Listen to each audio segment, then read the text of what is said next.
અત્યારે બાળકોની એક્ઝામ ચાલી રહી છે ત્યારે જો આ એક ટુકડો એક ગ્લાસ ગરમ દૂધ સાથે લઈ લીધો ને તો બાળકોને આખો દિવસ એનર્જી રહેશે. સાથે તે એટલી હેલ્ધી છે, ખૂબ જ પૌષ્ટિક છે. ચાલો જોઈ લઈએ રેસીપીને. તો 1 કપ જેટલા કાચા શિંગદાણા લીધા છે, તેને આપણે શેકવાના છે. તો જે શિંગદાણા છે ને તેમાં સારું એવા પ્રમાણમાં પ્રોટીન રહેલું છે, સાથે તે મગજની એનર્જી છે ને તેને પણ બૂસ્ટ કરતી હોય છે. તો એને શેકી લેવાના છે. ક્યાં સુધી શેકીશું કે જુઓ ગરમ ગરમ છે અને તેમાં છાલ નીકળી જાય ત્યાં સુધી આપણે મીડિયમ ગેસ પર તેને સતત હલાવતા જઈને શેકી લેવાના છે. સારા પ્રમાણમાં શેકજો એટલે ફોતરા સરસ રીતે નીકળી જાય. ઘણીવાર દાણા શેકાય નહીં ને તો ફોતરા બરોબર નીકળતા નથી. તો જુઓ આ રીતે મેં બધા જ ફોતરા પણ તેના ઠંડા થાય એટલે બધા કાઢી લીધા છે. હવે તેને આ રીતે મેં એક જારો છે તેમાંથી ચાળી લીધા છે. એટલે સરસ એવા ફોતરા બધાય નીકળીને દાણા ચોખ્ખા થઈ જશે. હવે આ દાણા છે ને તેને મિક્સર જારમાં ઉમેરી દેવાના છે. સાથે જ લેવાના છે અડધા કપ જેટલા કાજુ. તો કાજુ છે ને તમારું મેમરી ફંક્શન હોય તેને છે ને ઇમ્પ્રૂવ કરે છે, અને મગજ જો થાકી જતું હોય ને તો તેને થાક નથી લાગવા દેતું. અને જો ભૂકો તો કર્યો છે પરંતુ એકદમ ઝીણો ન કરતા થોડોક કણીવાળો રાખશું જેનો ટેસ્ટ બહુ સરસ આવે છે. સાથે જ આપણે લેવાની છે અડધા કપ જેટલી બદામ. 1 કપ શિંગદાણા, અડધા કપ પ્રમાણે કાજુ, હવે અડધા કપ પ્રમાણે બદામ ને અડધા કપ પ્રમાણે તલ. તો કેલ્શિયમથી ભરપૂર એવા તલ અને સાથે બદામમાં પણ ગુડ ફેટ રહેલું છે, એ પણ મગજ માટે બહુ સારી છે. તો જો તેનો પણ મેં થોડોક કણીવાળો એવો પાવડર કરી લીધો છે. સાથે તલ છે ને એ મગજને ઓક્સિજન પણ પૂરું પાડે છે. હવે જો અહીં ગોળનો ભૂકો કરી લેવાનો છે, મોટા ગાંગડા નથી રાખવાના. આયર્ન અને કેલ્શિયમથી ભરપૂર એવો ગોળ રોજ જમવામાં એક નાની ગાંગડી તો ખાવો જ જોઈએ. આપણને ખબર હોય કે આપણા પેલા મોટા વડવાઓ હતા ને એ રોજ ગોળનું સેવન કરતા. હવે ઘી લઈ લેશું. જાડા તળિયાવાળી કડાઈ લીધી છે, તેમાં 1.5 કપ પ્રમાણે જુઓ મેં ઘી લીધું છે, અને થીણું છે એટલે મેં 1.5 કપ લીધું છે. અને કદાચ તમે પાતળું લ્યો ને તો પણ 1.5 કપથી થઈ જાય છે. હવે કેલ્શિયમ આયર્નથી ભરપૂર અને તાસીરની ખૂબ જ ઠંડી એવી અત્યારે મેં રાગી લીધી છે. તો રાગીનો કણીવાળો લોટ લેવાનો છે અને તેને ધીમા ધીમા ગેસ પર શેકવાનો છે. રાગી તો એટલી કેલ્શિયમથી ભરપૂર છે ને કે દૂધ કરતાં પણ તેમાં વધારે કેલ્શિયમ હોય છે. તો અહીં ધીમાથી મીડિયમ ગેસ પર આપણે 2 થી 3 મિનિટ માટે રાગીના લોટને શેકી લેવાનો છે. પછી અડધા કપ પ્રમાણે બેસન લેવાનું છે. તો બેસનમાં પણ સારા એવા પ્રમાણમાં પ્રોટીન રહેલું હોય છે, જે શરીરને પણ તાકાત પૂરી પાડતું હોય છે. તો હવે અડધા કપ જેટલો બેસન 3 મિનિટ રાગી શેકાઈ જાય ને પછી આપણે તેમાં ઉમેરી દેવાનો છે. આ બેસનને હંમેશા ચાળીને લેજો, નહીંતર ગાંઠો પડી જતી હોય છે. હવે તેને પણ આપણે શેકવાનું છે.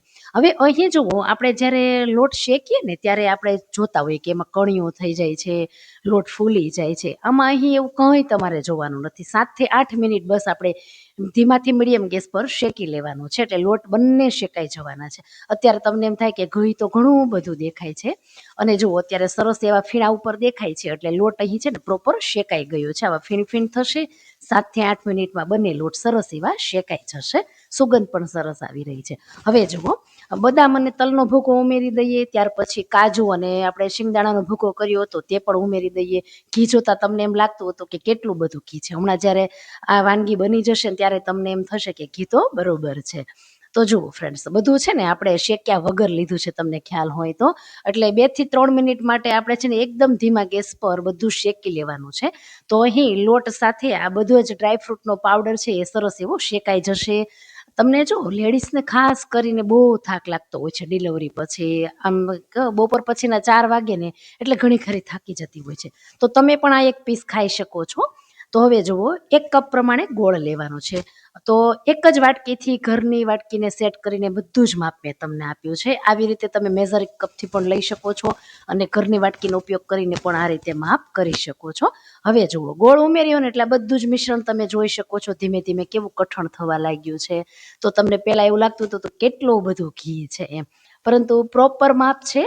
અને આ રેસીપી છે ને અત્યારે મને મારે મમ્મીએ કીધું કે તું આ રેસીપી બતાવો, ત્યારે બહુ સરસ એવી આ વાનગી બને છે. અને મારા મમ્મીના ઘરે તો ઘણી વાર ઠાકોરજીના પ્રસાદમાં બનતી હોય છે.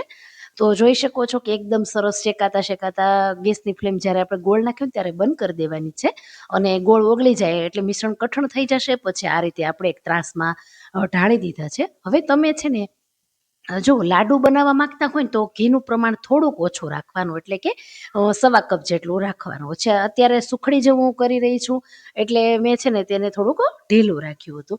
ખસખસના બી અને આપણે લેવાની છે ગુલાબની પાંદડી. મગજને ઠંડુ રાખે છે ગુલાબની પાંદડી, અને ઊંઘ પણ સારી આવવા દે છે. તો એ છે ખસખસના બી છે.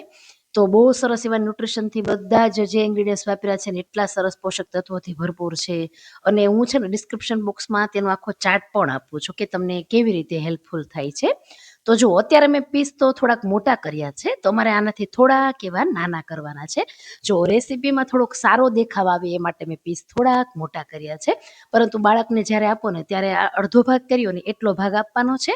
અને 1 ગ્લાસ ગરમ દૂધ આપવાનું છે. સાંજના ભાગે નથી આપવાનું, સવારમાં આપવાનું છે ઉઠતાની સાથે.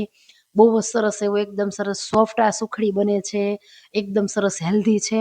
અને ખાસ કરીને જેમને છે ને આખો દિવસ આમ થાક જેવો અનુભવ થાય ને, તો બાળકો જ નહીં પરંતુ મોટા પણ આ ખાઈ શકે છે. ઓછી કેલરી લેવા માંગતા હોય તો ઘીનું પ્રમાણ ઓછું રાખવાનું છે. તો એકવાર ટ્રાય કરજો, ટેસ્ટમાં પણ બહુ સરસ છે અને શેર કરી દેજો.